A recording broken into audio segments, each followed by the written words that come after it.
Got this one here ready now. It's a hickory, and I ended up cutting it right before the crotch, and it measured out to be 4 10-footers. So I made a 10-footer here, 10-footer here, 10-footer another 10-footer. Now normally I would leave both sets together, so I'd have 2 poles of 21 foot.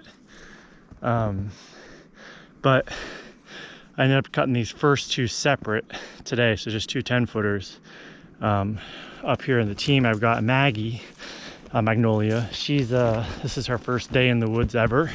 She's a coming 4-year-old. She's bred to have a foal this spring. We imported her from Belgium as a yearling 2 years ago. She's doing pretty good, but we don't want to overdo her. She's still just learning how to pull and consistency and muscle. So we've got Maggie, and then we've got Birch.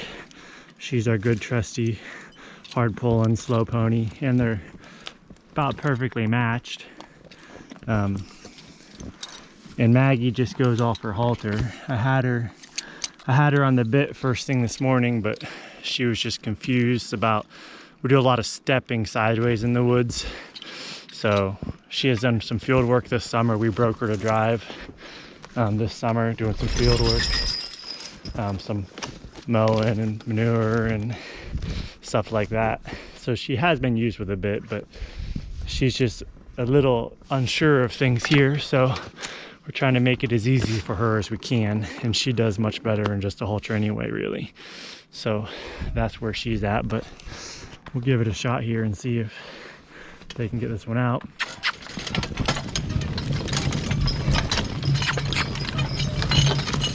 You can see she's lagging back. She doesn't want to pull.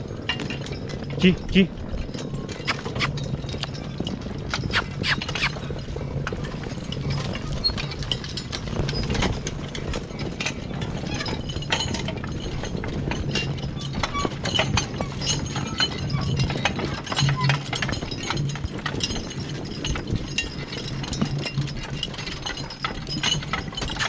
Little uphill section. Hip.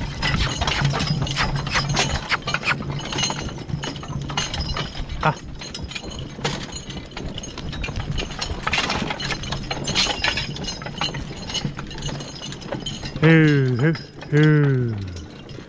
Good girl. So you can see Birch over here. She's about the biggest European Brabant that we have.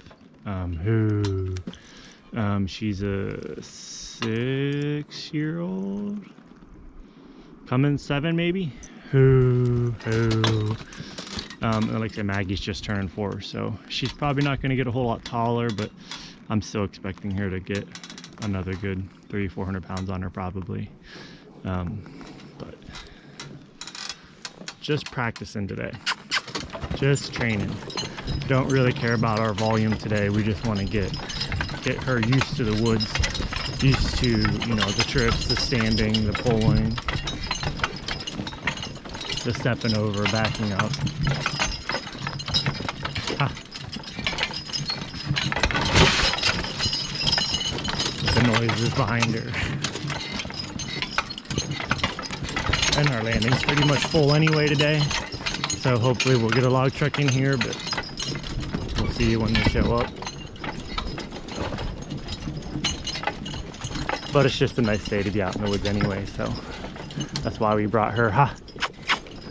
I've been kind of leaving some of these smaller trees in the middle of this job, knowing that I was going to bring her, just so she'd have some easier pulls. And like I say, it works out because the landing's pretty full, so we need to be slow till that truck shows up anyway.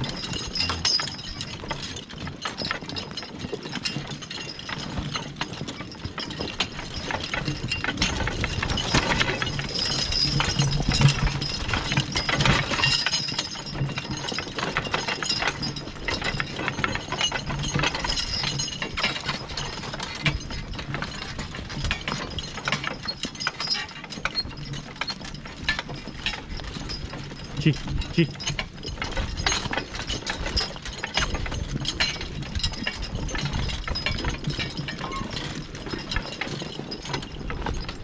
Hoo, hoo, hoo, hoo. So, tried to stop.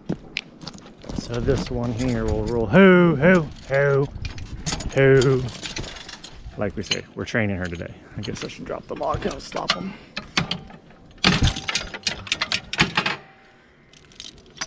Try to stop my logs when I roll it sideways. They're not too far apart. So I can keep my landings nice and tight. But yeah, they did good. Gotta love horsepower, huh? Good team. Oh, good team.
Ha.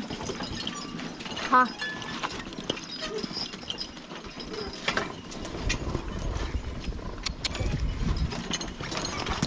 Oh, good team.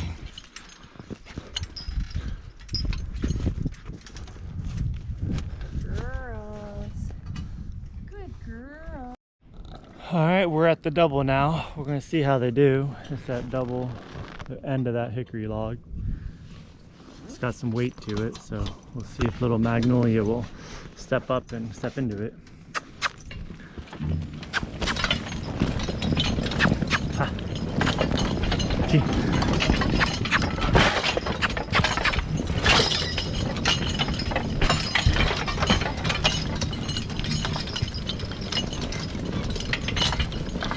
Gee.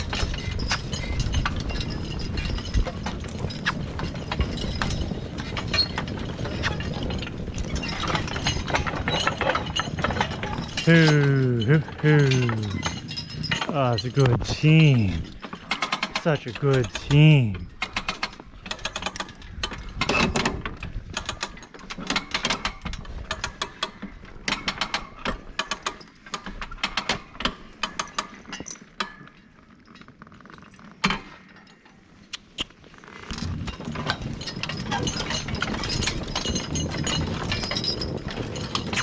Yep.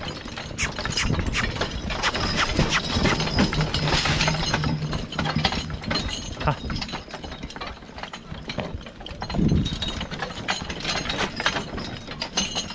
Gee.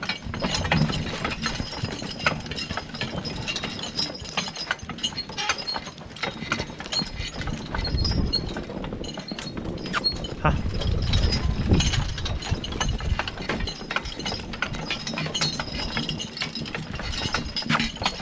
Ha.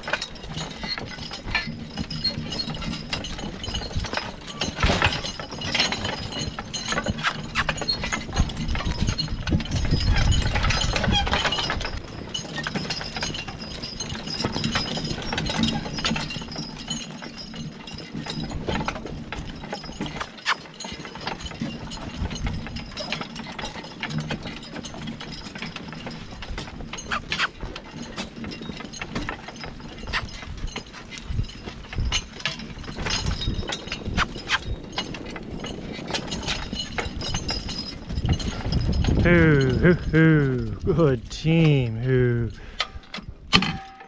Good team. Another 2 logs to the landing. I forgot. There was something else I wanted to say. So we use D-ring harnesses. So this here is the D-ring. You know, it's got the saddle. I put a real thick pad underneath this because this is what actually holds all the weight. And then you got your tugs going straight through, your girth. And then this strap here, it comes to your, I guess, yoke up front. And then that hooks onto your tongue so that when you push down on this, so the heavy weight log arches all their weights on the tongue. So this heavy tongue pushing down, if it had been hung off your collar like a normal farm harness, all that weight would be tugging down on their collar all day long. Whereas right now, it's on here, you're pushing on this, there's no weight on this strap at all. All the weight comes back this strap and sits on the saddle. So when I put this big pad underneath it, you can jump up and down on the tongue, and it basically takes all your weight off of that tongue. Because if they're on this cart for 8, 9, 10 hours a day, that's a lot of weight on their back of their neck. As you can see, the axle's here. So there's 100% of the weight is sitting on that heavy metal tongue. Not saying you can't have a farm harness and hook to it, but if you're gonna be doing this a lot, I recommend a D-ring harness. I think they work really well. We've got kind of a gnarly one here. It's a hickory. So it has a pretty massive trunk on it. It went up barely 8 foot. 8'8" comes to pretty much right where the 2 trunks come off of it. But then we got double 8-footer there. Then we got another double 8-footer here. And then up here, we've got 2 8s and a 10-footer. Then this one here, we've got 3 8s. This one here, we've got a 12-footer and a 10-footer. So 1, 2, 3, 4, 5, 6, 7, 8, 9, 10, 11, 12, 13 logs. 13 logs out of that one tree. Now, granted, almost all of them are low grade, kind of gnarly, ugly logs and pretty small diameter. But that just goes to show why we want that tree out of the woods. You know, it should have been a single stem. But either way, got our Brabants over here just kind of hanging out, munching on the branches. Getting a little midday snack in, huh? Oh, guys, yeah.